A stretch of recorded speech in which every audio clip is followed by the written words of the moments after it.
Hi, everyone. My name's Greg Knight. And I'm Ricardo Avila. The Popping Collars marketing department has let Ricardo and I know that we have a problem with attracting and retaining younger listeners. You know, because we're old. So we've recently purchased a Zoom Millennial Translator for our podcast promos so that young people will finally know what we're talking about.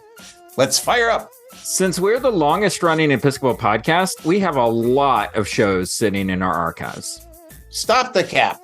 You are straight up wildin'. All that mid stuff is TLDR. That's why we have the PC Side Pod Take 2, which allows us to go back and reevaluate some of our past episodes. Leo pointing meme. Stop gaslighting me, bro. You're trying to red pill me right now with this Finsta account.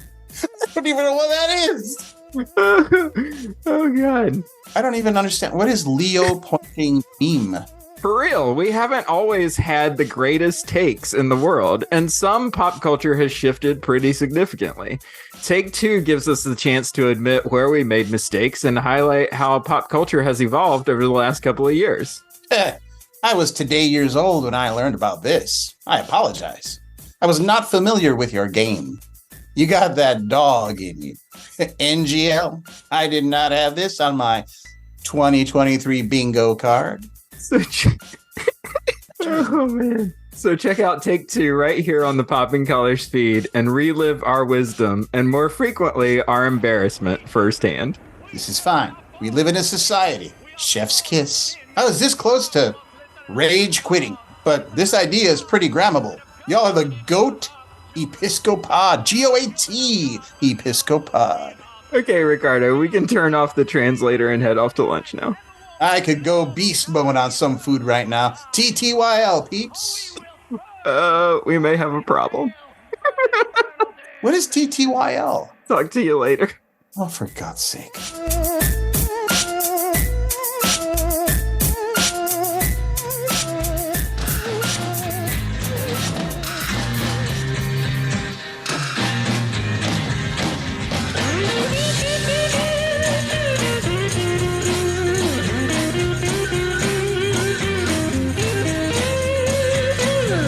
Must be some kind of way out of here.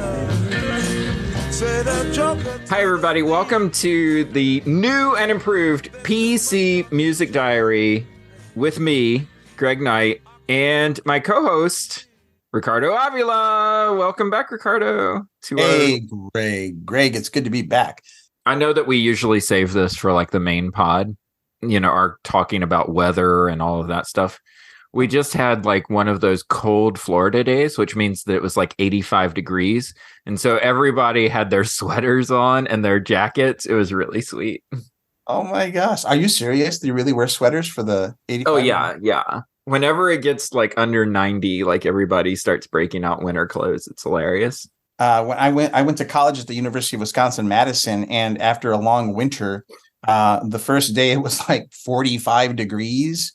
Or 50 degrees, people would be out in shorts and tank tops throwing frisbees, you know. Hey, let's talk about music. I would love to. This is my favorite thing to talk about. I don't know why we do I don't know why we just don't do a music podcast. Like that should just be what Popping Collars is. Greg, you're kind of singing my tune. Because the topic that we are going to address today, I'm thinking there is no way this can just be one episode. It's just impossible. There's just too much. Yeah, it feels a little unwieldy. Yeah, you know, I was actually thinking that I would. You've invited people to come in with their own podcasts, and if we, you know, like them, we might put them on the show. Mm-hmm. I was thinking of sending one in anonymously. My music podcast, would you show me on your feed? Anyway, our topic today is covers. So cover songs. That's what we're going through. So Ricardo and I, our new and improved PC Music Diary is basically we've each created a top 5 list. Well, we've created a top 5-ish list between the two of us, right?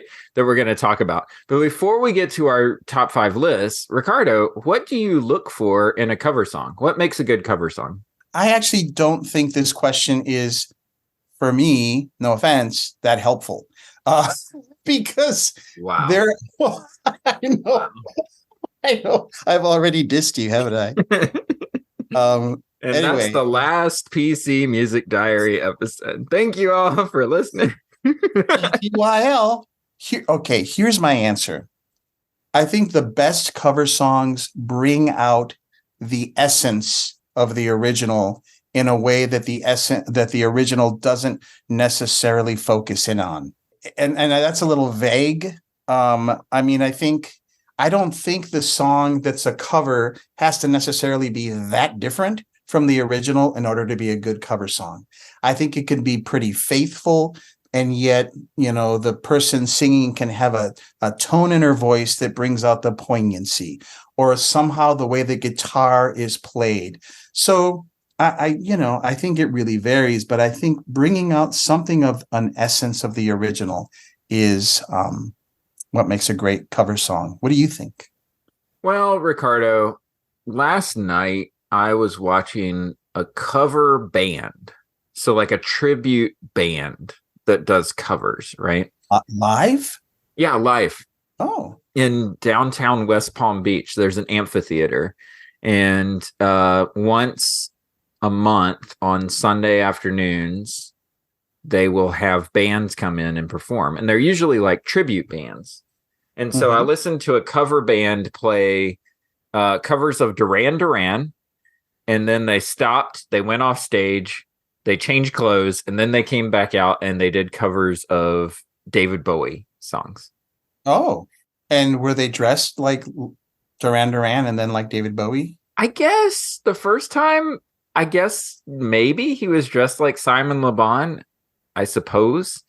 Okay. The David Bowie outfit, I don't know. It was like a blue suit, Oh, okay. Yeah. But he did the Bowie affect, how Bowie sings, and it's like, that kind of thing, that deep sort of I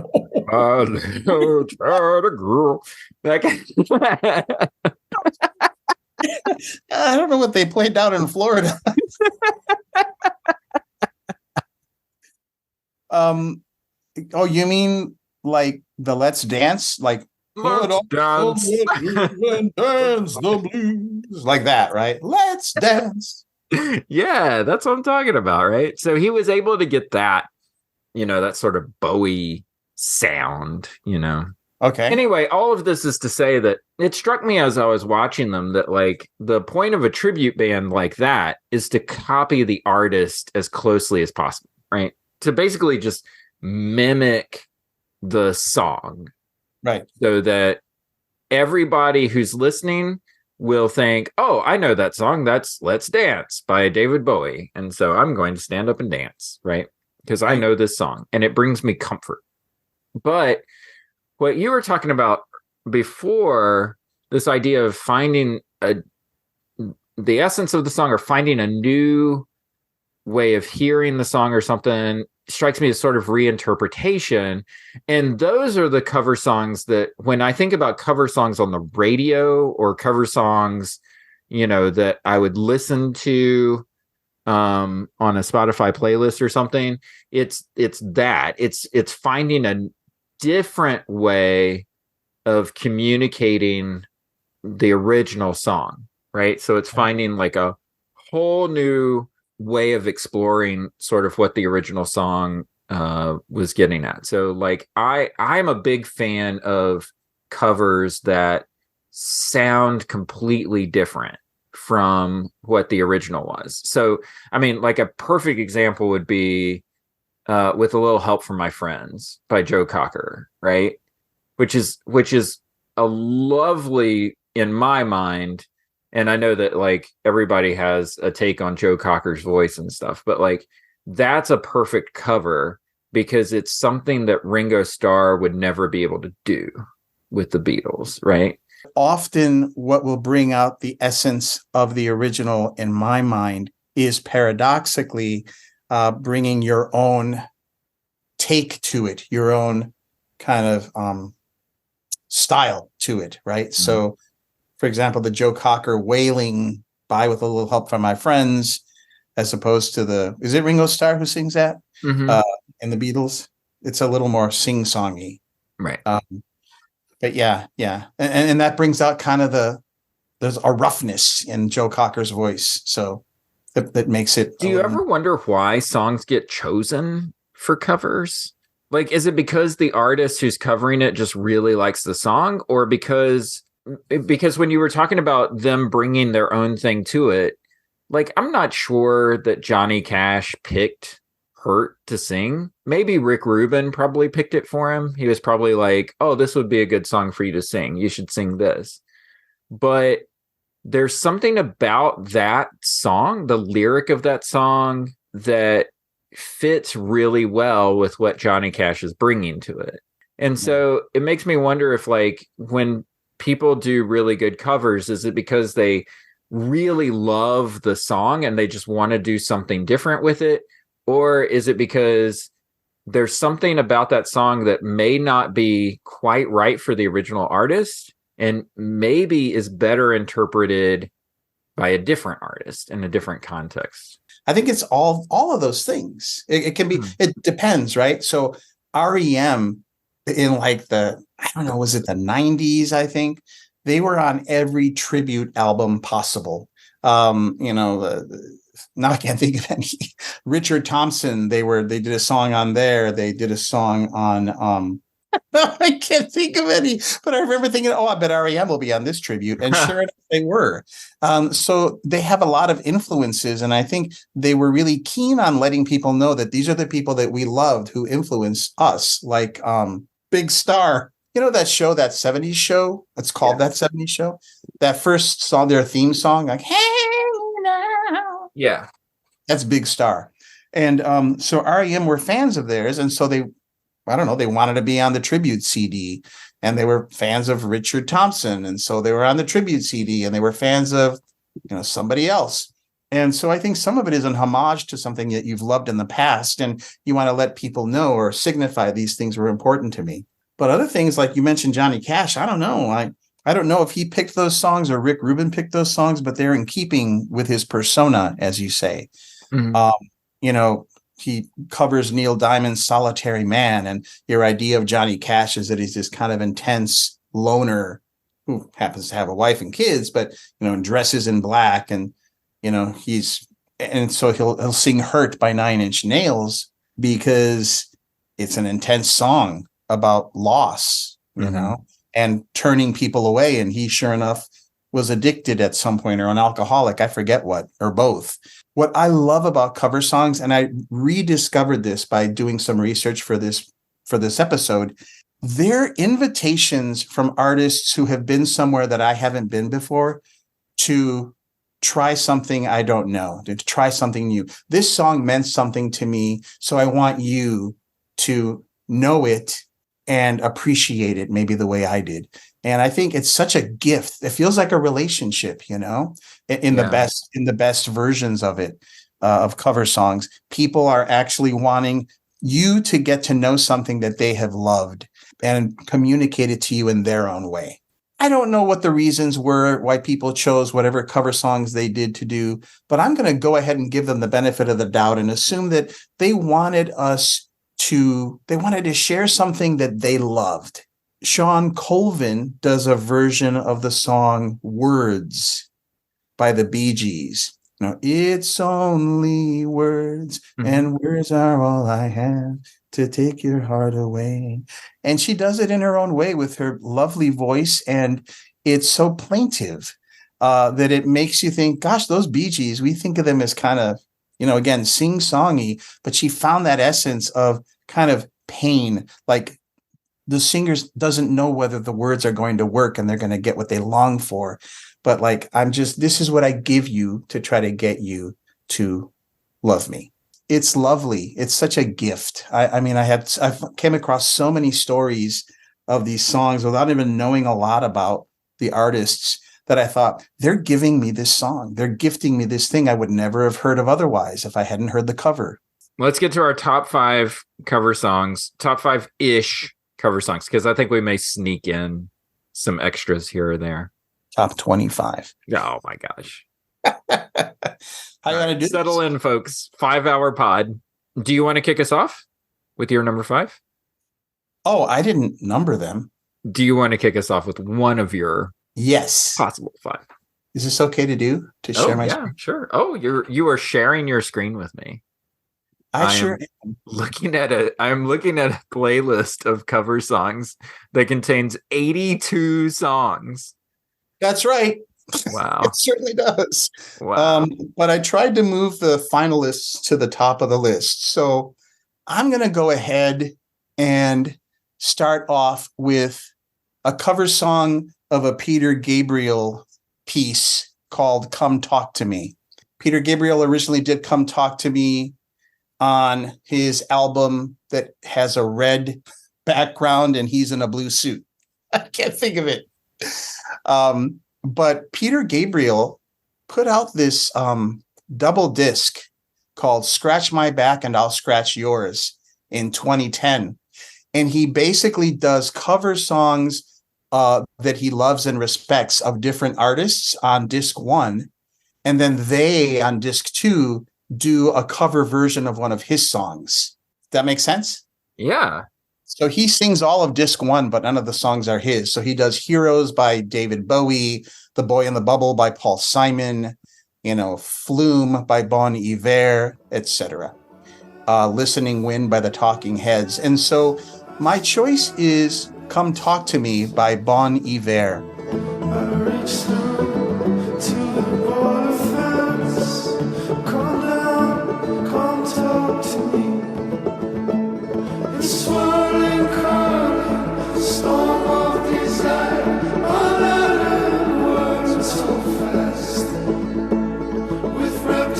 And I think it's just gorgeous. And I apologize for not knowing ahead of time the Peter Gabriel album that it's originally on. Is it Us? Yes. Yeah. Yeah, see? The red with the blue. That was right. Okay.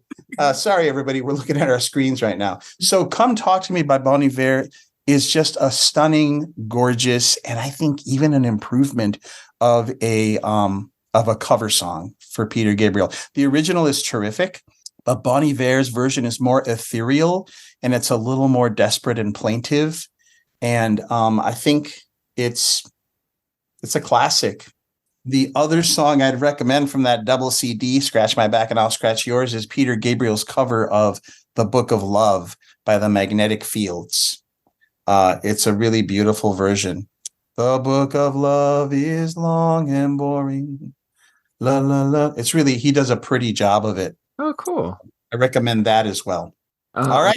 When you first said The Book of Love, I was thinking of Who wrote The Book of Love? Yeah, that. Okay, my number 5.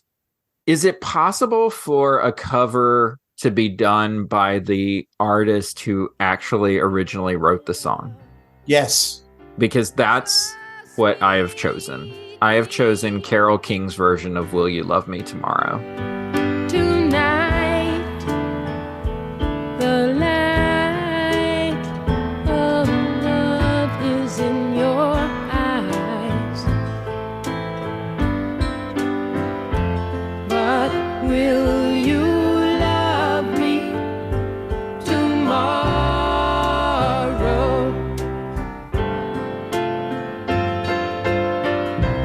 Is this So Carole King wrote Will You Love Me Tomorrow, right?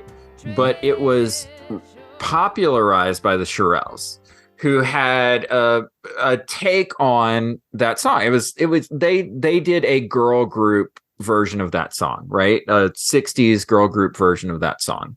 And it's really lovely and it's upbeat and it's fun to sing and all of that stuff. But when you get to Carole King's version of the song, it's very slow. She slows it way down and she makes it more like a folk song.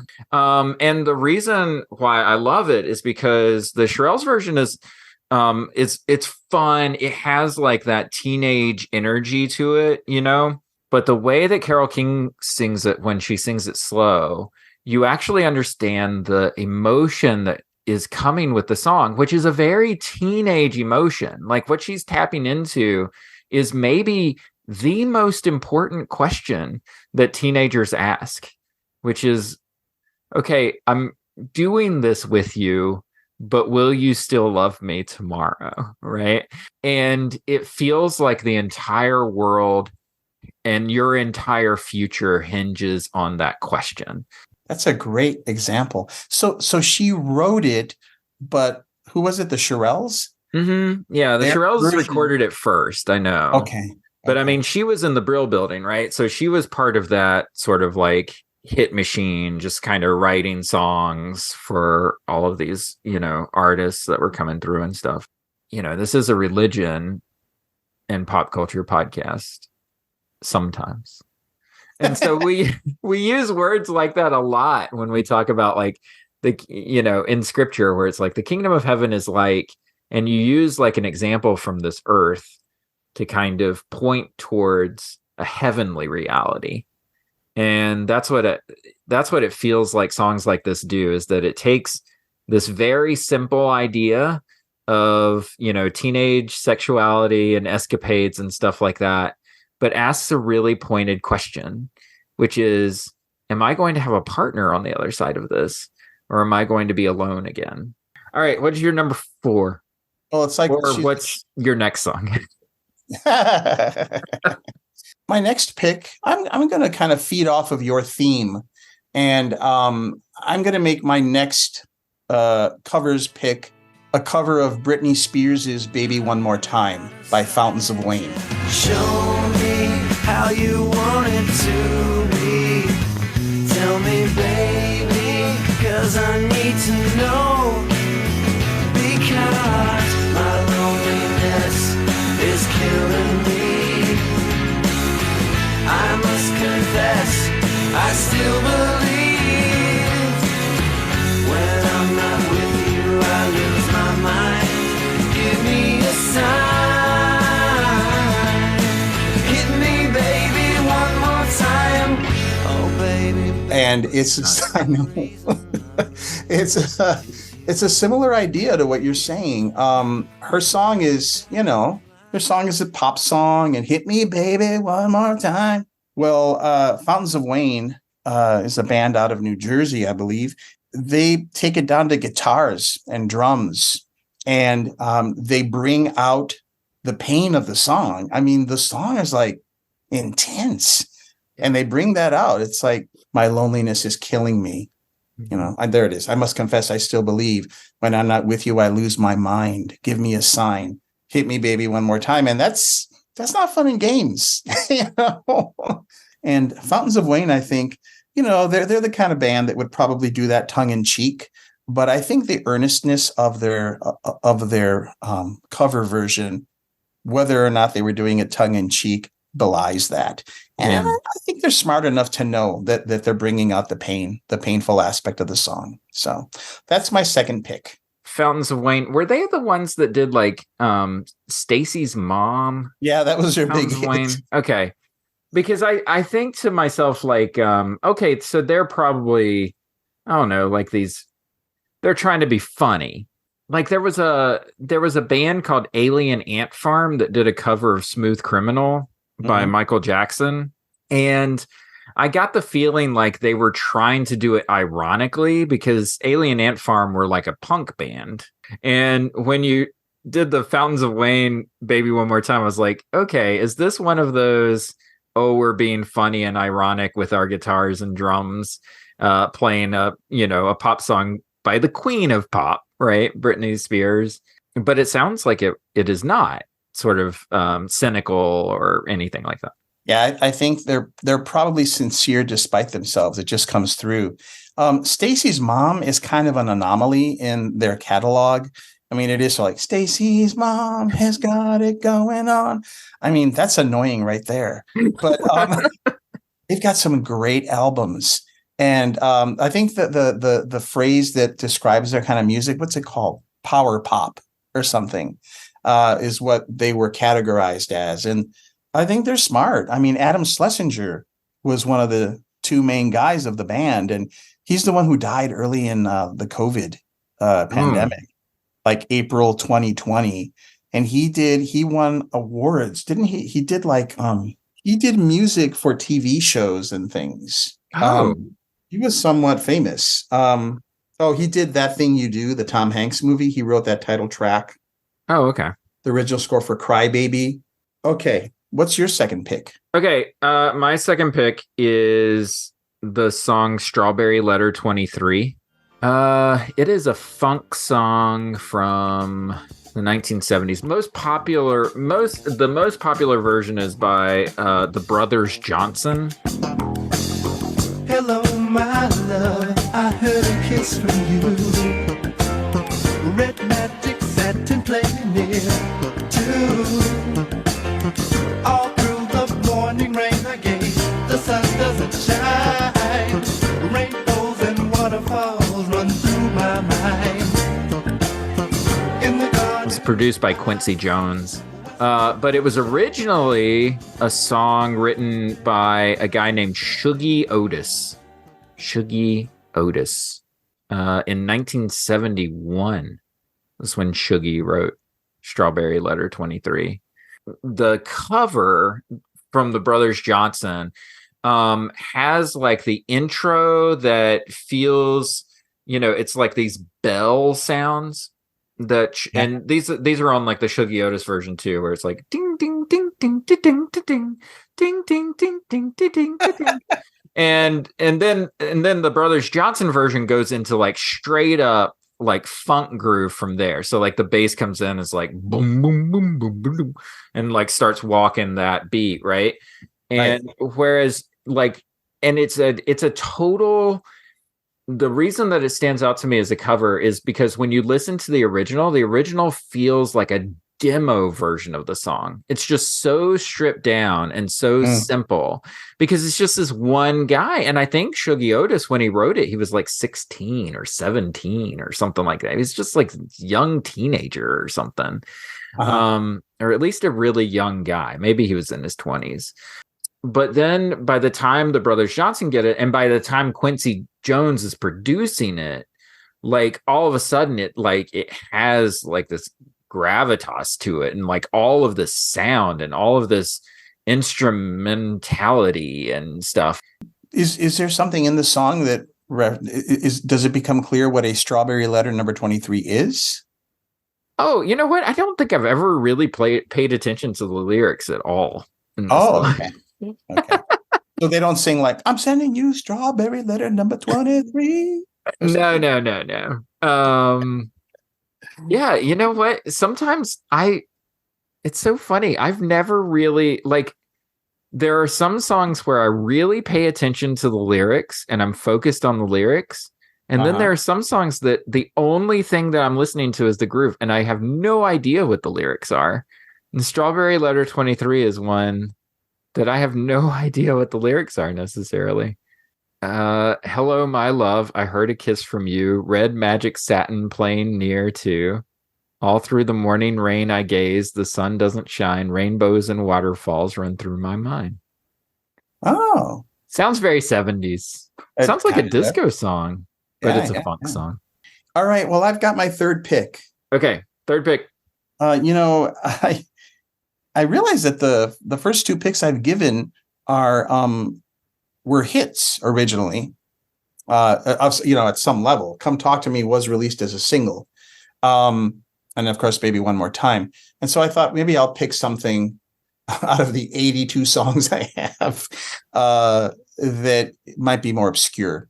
And so the song I'm going to pick, and it's a very specific cover.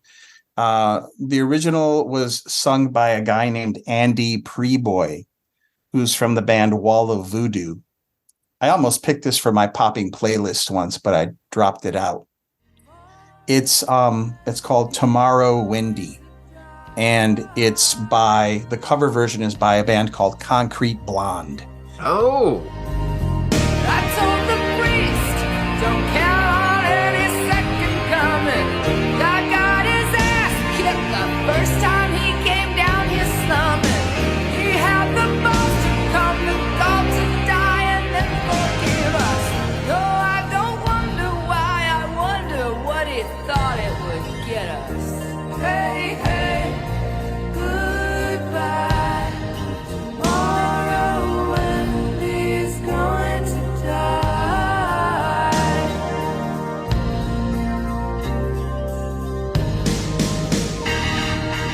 Yeah, so Yes. Concrete Blonde covering a song by Andy Preboy of Wall of Voodoo, but it's his own song. And the live version it's important that I'm talking specifically about the live version because the lead singer of Concrete Blonde, who of course I haven't researched, so I don't know her name, but she says at the beginning, she says, this is a song by a friend of ours, Andy Preboy of Wall of Voodoo. And basically he wrote this song after a good friend of his named Wendy died of AIDS. Wow. And it's a cry of anger. He is furious. And the refrain is, hey, hey, goodbye. Tomorrow Wendy's going to die. And I'm always like slammed down by verse 3 because it is it's particularly brutal and it's about priests actually. So they sing this live version. It's on a compilation Concrete Blonde CD called Still in Hollywood. The verse she sings is I feel like I might have quoted this in a previous episode, but I told the priest, don't count on any second coming. God got his ass kicked the first time he came down here slumming. He had the balls to come, the gall to die, and then forgive us.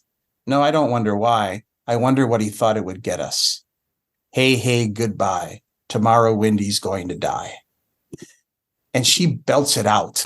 She's got this like powerful voice. And she's like, hey, goodbye. Tomorrow Wendy's going to die. So, I mean, it's just a powerful verse. It's a rage against God. You know, why did you bother coming down to save us if there's all this suffering we have to undergo? Yeah. And so I just think it's an amazing song. And the original, I think they improve on the original because they bring out the ferociousness of it. You know, he's a little more kind of even keeled as he's singing these intense lyrics, but she just live kind of belts it out. So it's a great song. So completionists with the Popping Collars podcast. So those people that listen to every one of our episodes, and God bless you. I don't know who these people are, but there's got to be some. Will know that we talked about Concrete Blonde. Betsy and I talked about Concrete Blonde when we discussed the film Pump Up the Volume. Oh, on Going on 30. Because in the movie, they have the Leonard Cohen version of Everybody Knows at the beginning of the movie with the opening credits. But if you got the soundtrack, I guess they couldn't get Leonard Cohen's version. So the version of Everybody Knows that's on the soundtrack is the Concrete Blonde version of Everybody Knows. Well, listen to that. Yeah. And so when the movie started, I remembered thinking, gosh, this sounds like raspy Leonard Cohen, not Concrete Blondes. And then I realized that like, oh, it's because my soundtrack doesn't have the Leonard Cohen version. So how interesting. Well, just to add another layer to that, the CD Still in Hollywood, that is the compilation of Concrete Blonde songs that culminates in Tomorrow Wendy Live, has their version of Everybody Knows on it. And to sneak something in that's not one of my picks, you said I could. One of my almost picks is a cover version of Everybody Knows by Rufus Wainwright. It's from a movie that I think is sort of a tribute concert for Leonard Cohen. I want to say it might have been after he died that they put this together. And Rufus Wainwright was pals. You know, he knew Leonard Cohen. They're both Canadians, and Rufus's father was Loudon Wainwright, and he, you know, all the Canadians hung out together, all the artists, right? Well, what I like about Rufus Wainwright's version is that he makes it almost like a cabaret song. Like, everybody knows that the dice is loaded. Everybody knows that the good guy's lost. That sounded like a bad Bob Dylan. Everybody knew. He should have covered it. But Rufus Wainwright, it's really good. It's sort of sexy, cynical, and cabaret-y. It's like, oh well, everybody knows. What the heck? Let's just sing. Let's just party and dance. Yeah, exactly. Very Ecclesiastes, if you will. Yeah. All right. So that was my third pick. Okay. So my third pick, I think you're gonna roll your eyes when I tell you this, but Okay. I picked Mrs. Robinson by the Lemonheads. Sitting on a sofa on a Sunday afternoon, going to a candidate's debate. Laugh about it, shout about it when you got to choose. Every way you look at it, you lose. Where have you gone, Joe DiMaggio? Our nation turns its lonely eyes to you. Woo, woo, woo. What's that you say, Mrs. Robinson? Joe and Joe has left and gone away. Hey, hey, hey. Hey, hey, hey. This is one of those. So we've been talking about like reinterpretation of the song and like all this stuff. When the Lemonheads do Mrs. Robinson, it's Mrs. Robinson. Like it's Mrs. Robinson. Like it is what it is. Like it's the song that Simon and Garfunkel sing. So there's no reinterpretation to it except that, I was just listening to it the other day and I was like, you know what? I'm going to put this on my list because I'm hearing something different, which is that it's the opposite of what I was saying about Strawberry Letter 23, where the Brothers Johnson took this little simple song and like churched it up a lot and made it into like a bigger song. What the Lemonheads do is take Mrs. Robinson, which is like a beautiful Simon and Garfunkel song, and they sing it almost exactly the same way, but it feels totally stripped of like all of the power of the song. So that I was thinking as I was listening to it, where I was like, I found myself almost singing the words in monotone along with the Lemonheads version. It felt like it was almost like a defeated way of singing the song, even though it's faster and even though it feels more punk. There's an edge to it that makes it feel like you're going through the motions when you're singing the song. And here's to you, Mrs. Robinson. Jesus loves you more than you will know. That kind of thing, right? It's like, okay, we got it. It's Mrs. Robinson. We're just singing this song. And there's no sort of verve or life to it. And I feel like there's something in that stripping away of the layers of the song that reveals something that's at the core of the song, which is, listen, like, where have you gone, Joe DiMaggio? Our nation turns its lonely eyes to you. Like, there's a way that Paul Simon sings that sounds beautiful and lovely, and there's a way that the Lemonheads sing that sounds defeated. and so that's what I appreciate about the Lemonheads cover of Mrs. Robinson, is that it's a straightforward cover, but when you kind of listen to the way that they do it, it is a reinterpretation, even though the music isn't really that different from the original. I think correct me if I'm wrong, but I think what you're saying about that cover version is that it's almost a little more deadened than the original. And that makes me think of the last scene of The Graduate, the movie that it's right, where they're in the back of the bus. They've escaped the whole wedding situation, and they're just kind of smiling and excited, and from the adrenaline of kind of rescuing her from the wedding. And then suddenly their faces just slowly start falling. Mm-hmm. And they're just kind of staring blankly. And all the people on the bus are turning back and staring at them. They're in the back seat. And you get this sense of they're thinking, now what are we going to do? Right. We're already on our fourth pick. We get to do honorable mentions, don't we? Sure. You can throw in, I am not Betsy, so you can throw in as many honorable mentions as you want. Yeah, Betsy's, she's rough. She does not. She is a rule follower. She really You know is. what I'm saying? She really is. Okay, but don't leave that in the podcast. I think it makes her a good priest. Can I just Oh, there you go. Yeah. It's the reason why she's a good priest and I'm not a priest, because she's a rule follower. Oh. Okay, well, I'm gonna riff on your choice, and my fourth choice is a similar thing.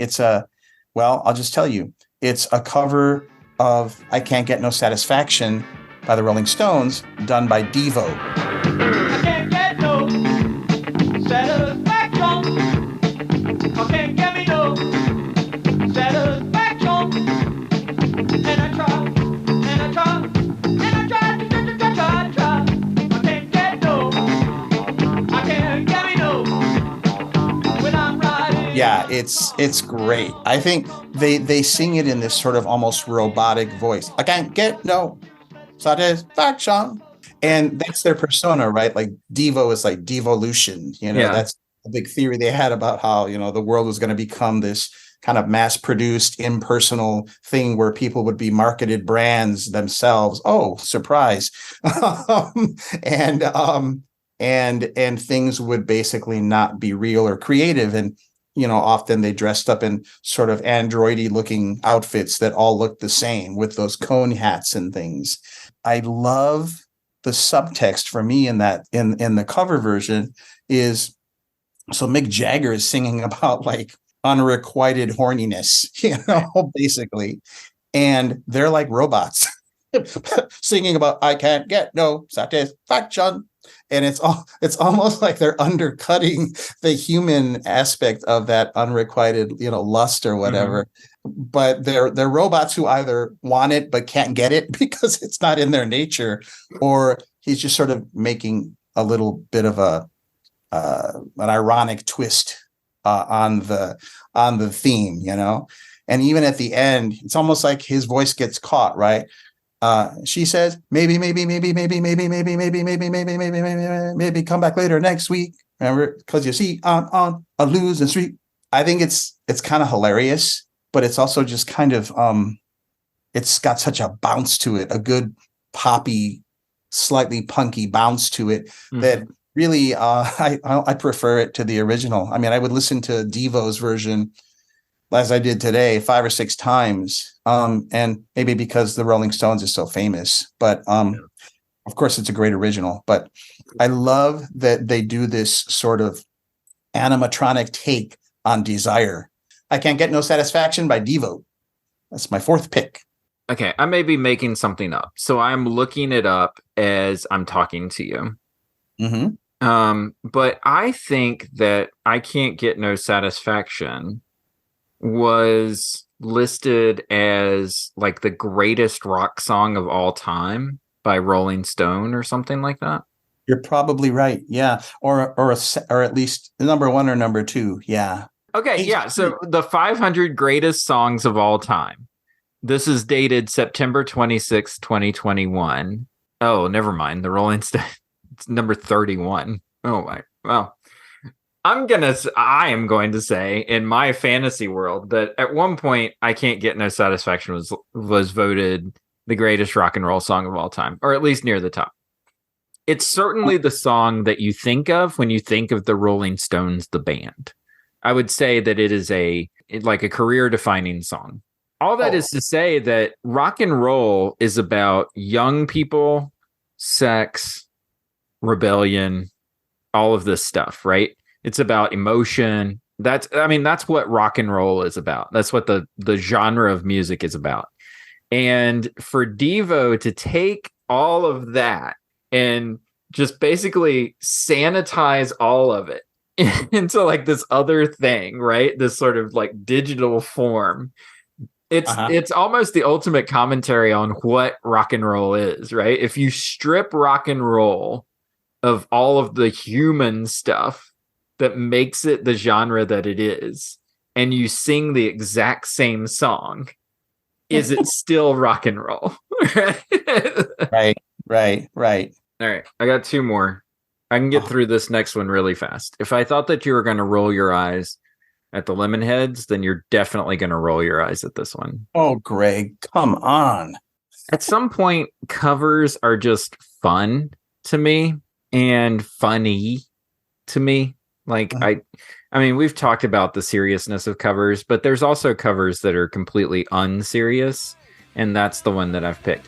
I've picked Common People by William Shatner. Yes, that's great. You'll never live like common people. You'll never do whatever common people do. You'll never fail like common people. You'll never watch your life slide out of you and dance and drink and screw because there's nothing else to do.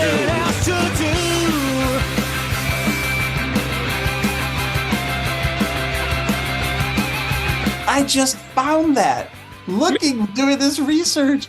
That is hilarious. Yes. So here's the thing. Common People was a song by Pulp. Pulp. Yeah. Pulp did Common People. Yeah. Pulp.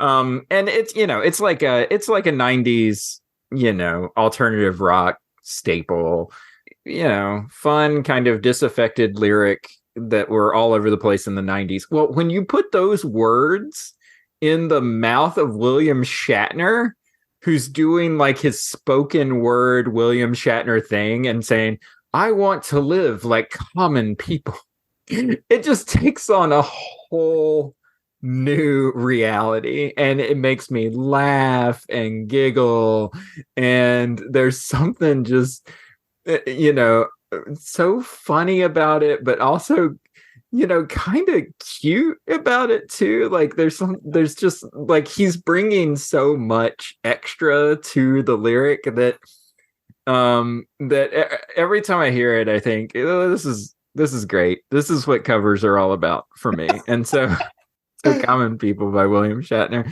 The only reason I picked it really is because it's kind of funny.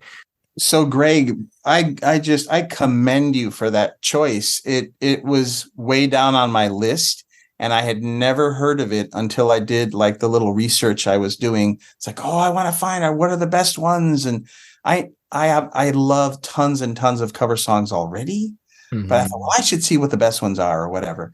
And so I scoured all kinds of lists, and it was on one of the lists. Oh, was it really? Wow. Yeah, like number 80 or something. Yeah, number 80 is about right. Given that they're anyway, but it's certainly a curiosity. But you're right. Can I say something about that song, Common People? I didn't know it when it first came out. I saw the album, the Pulp album, and I finally listened to the song just kind of by accident, and I read the lyrics, and it's actually pretty incisive. It sounds kind of goofy, but it's basically this guy meets this woman, and she's wealthy, and she says, oh, I want to live like the common people. Right. I want to, and he says, you're never going to live like common people because you can always be rescued by your dad. He says, this is what common people live like. Rent a flat above a shop, cut your hair and get a job, smoke some fags and play some pool, pretend you never went to school, but still you'll never get it right because when you're laying in bed at night watching roaches climb the wall, if you called your dad, he could stop it all. Yeah, you'll never live like common people. You'll never do what common people do. You'll never fail like common people. You'll never watch your life slide out of view and then dance and drink and screw because there's nothing else to do. Yeah. That's pretty intense. Dude, that is crazy intense. Now I imagine William Shatner saying it. I know. That's what's great about that version. Are you sure you want to live like common people? Oh, that was way more serious than I thought my William Shatner pick would go. Hey, William Shatner is not joking around. He's actually a really great actor. He just did Hamlet when he was really young, and it affected the rest of his career. Oh, but wait, isn't that William Shatner in that amazing Twilight Zone episode? Yeah. He's with the gremlin, yeah. That I watched that episode on an airplane, I think. Mm-hmm. And I jumped when he opens the thing of the airplane and the gremlin's face, little face there. Yeah. I gasped out loud. People looked at me.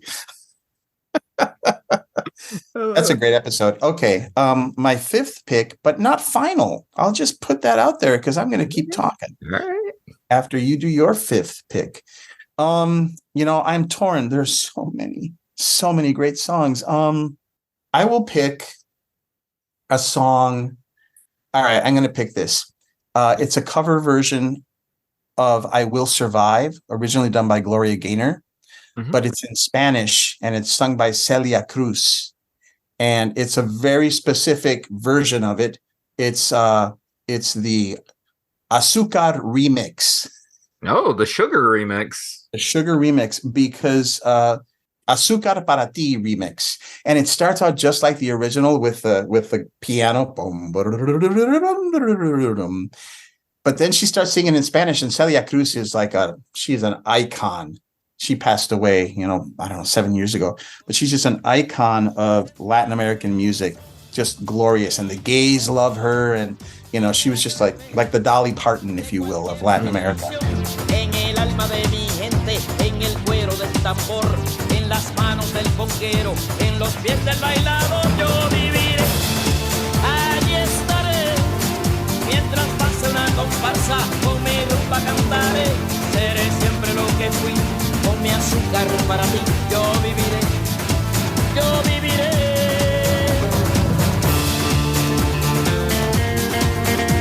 She did this cover of I Will Survive called Yo Viviré, which is I Will Survive.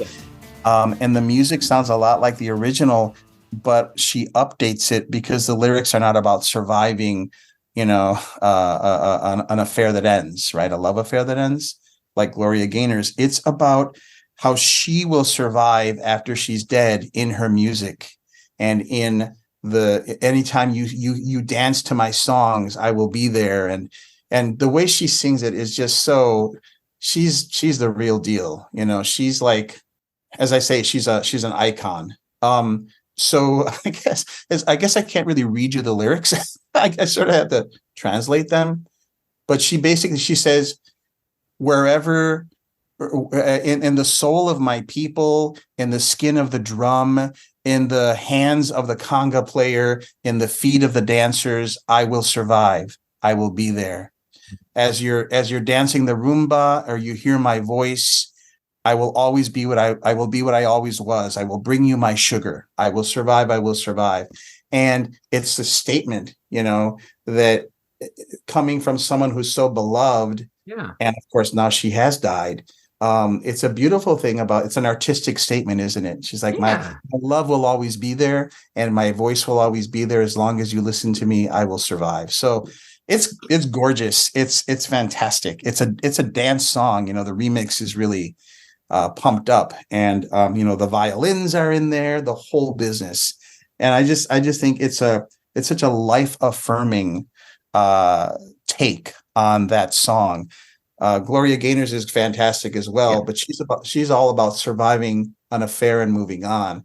Celia Cruz is about living on after she's dead, because it'll be the love she shared, the music she shared in her life is her legacy. So that's my fifth pick. That makes me think of two things really quickly. One is, it makes me think of the movie Coco. Have you seen Coco? Oh, yeah, sure. There you go. That idea of memory and, music and memory, and how how memories, are connections to immortality, right? Like, as when people remember us, or when people remember our music, it keeps our spirit alive, Right. That's right. Coco, which I love that thought. Whenever I think of eternal life or something like that, that makes more sense to me than any other sort of form, this idea of like memory and stuff. And then the other thing is that I was listening to I'm going to date our podcast now, but the Mark Maron podcast came out today, and he was interviewing Rob Halford from Judas Priest, the lead singer of Judas Priest. And Rob Halford was talking about nostalgia. And he was like, I get it. I get the way that nostalgia is used, like the way that the word is used in our current culture, as like this thing of like, oh, you're just trying to appeal to like old memories, or trying to make me remember an older version of myself in order to sell me something, that kind of thing.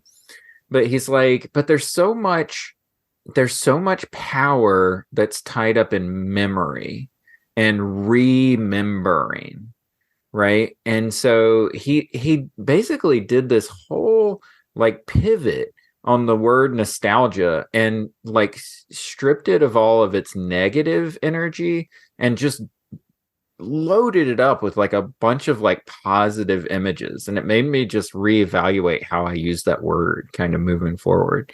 And so anyway, yeah, just that idea of thinking about music, memory, song, meaning, life, survival.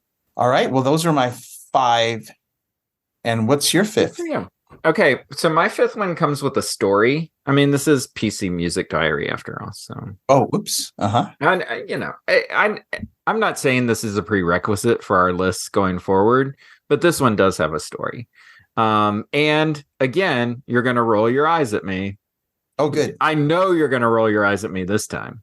Okay. But my 5th pick is "Just Breathe," as covered by Willie Nelson and Lucas Nelson, originally performed by your favorite band, Ricardo, Pearl Jam. Oh, for God's sake. Yes, I understand that every life must end.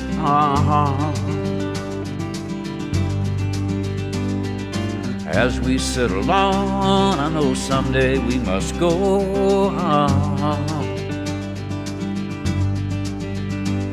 Oh, I'm a lucky man to count on both hands the ones I love.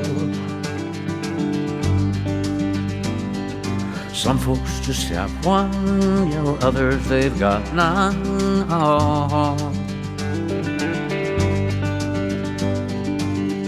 Stay with me, oh, let's just breathe. So does Willie Nelson, like, is he basically going, All right. Everybody that knows the song "Just Breathe" knows that it's a very pretty song. And actually, Eddie Vedder sings it very well, I would say. Like you can understand? He doesn't mumble his way through it. He sings it. Yeah, he sings it pretty clearly. Okay, so the story that comes with the song, it's a seminary story. So when we were graduating from seminary, I don't know if you remember this, but we had to write these essays that went into like a book. And this book got sent out to parishes, dioceses, like around the country. And it was basically like advertising the senior class of CDSP. And here are some priests for you to look at and pay attention to, and blah, blah, blah. So when I was in seminary with you guys, I obviously wasn't on an ordination track. So I had no idea what I was going to do when I graduated with an MDiv, because I didn't really have a diocese to go back to or anything like that. And so I had written this essay and I had sent it out, and, it had gone out with this book. Well, lo and behold, there was a priest in St. Louis, Missouri. His name was Jim Purdy. Great guy. He and his church at St. Peter's in St. Louis were looking for a director of children and youth ministries.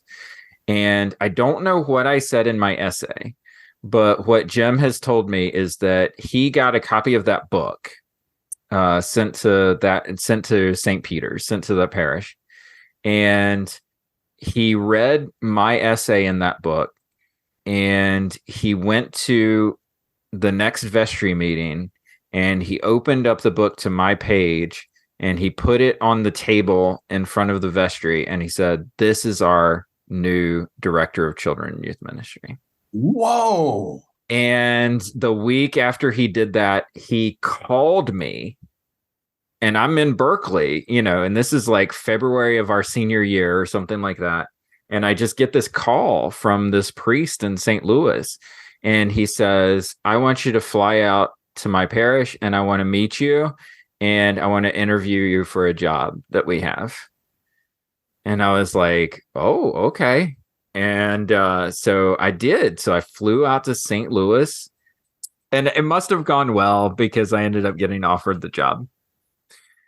So as I'm about to leave, my very last thing that we're doing is there's an associate priest who's at that church. Her name is Kelly Carlson. We went to seminary with her. She was in the class before us, right? In seminary. Uh-huh. And so we're having lunch before I'm about to leave. And as we're having lunch in this little St. Louis diner, the Pearl Jam version of this song comes on the radio, Just Breathe. And it was the most perfect assurance that I was exactly where I was supposed to be.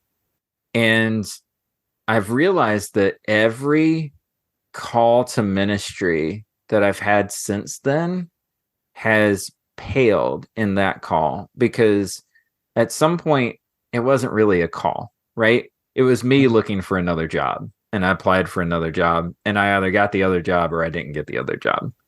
This was the only time where I literally was called on the phone and said, hey, do you want to do ministry with us or not? And made the decision to say yes. And after saying yes, was met by a song saying, Just Breathe. And so I always think of this song whenever I hear it. And the reason that I picked the Willie Nelson version of the song is because, you know, while I love Pearl Jam and I love Eddie Vedder, there's a weight to the song that requires age, and it requires this sense of looking back over a life lived and recognizing that not everything is perfect, but you just breathe your way through it. Like, that's what life is. It's just breathing your way through it. And Willie is able to sing that with his son in a way that captures what it means to be human following a call on this planet. And so Just Breathe by Willie Nelson and Lucas Nelson is my last pick. That's really wonderful. Gosh. Who knew Eddie Vedder could be the vehicle by which by which something profound comes? But you know what? It's that is very possible. Did the rector there ever tell you what in your essay spoke to him?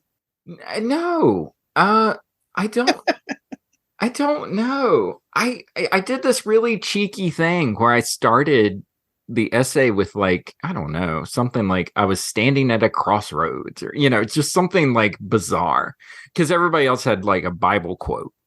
Yep. First, and then something else. But I was like, I'm gonna zag here. And wrote something that I thought would get somebody's attention. And so I think that's probably what it was. Yeah. No, he's really cool. He's a great guy, and has stood by me in my struggles to, you know, follow ordained ministry and the call, you know, my call to ordained ministry that will never be lived out. He's been in my corner the entire time, which has been great. Oh, that's terrific. Yeah. So God, those little booklets worked, at least in this one. I know. I was shocked. Yeah. I told what was Anne? What was her name? Ann Coburn. May she rest in peace. Yeah, she passed away. But I remember I went to her office after I got that call, and I was like, Anne, your books work. That's great. Just for the record, I did not use a scripture quote to open my little essay. I used a Leonard Cohen lyric. And I don't quite remember, but it might have been the one from Anthem. Ring the bells that still can ring, forget your perfect offering. There is a crack in everything. That's how the light gets in.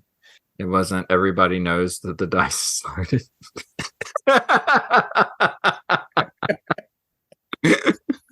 No. Who knows? That might have got me a job. Because mine didn't. Certainly that quote didn't. Anyway, that's terrific. That's my Just Breathe story. That's a good Just Breathe story. And Gosh, I think that's the only time I've ever liked Pearl Jam. Yeah. Okay. Thank you for talking cover songs with me, Ricardo. Absolutely, Greg. Thank you. What are your favorite cover songs? Email us. Maybe we'll read it. Probably we won't. You know, it's just the way that emails work. I'll read it. I'll read it. Just forward them to me, Greg. I'll read it. I don't know. Have you seen the emails from our fans? Have I sent you these? Never. Incoherent. I mean, I can't. Are they bots or something? I don't know. Do you think we have a lot of bot fans? Maybe. Because they're listening to Devo's version of I Can't Get No Satisfaction. Or the Lemonheads version of Mrs. Robinson. That's right. Oh, wow. All right. Before we start talking covers again and do another hour, we should probably end it here. So thank you for listening to the PC Music Diary. We will see you next time. And keep those collars popped. Pop, pop, pop. Pop, pop. I can't pop, pop. That's right. Well,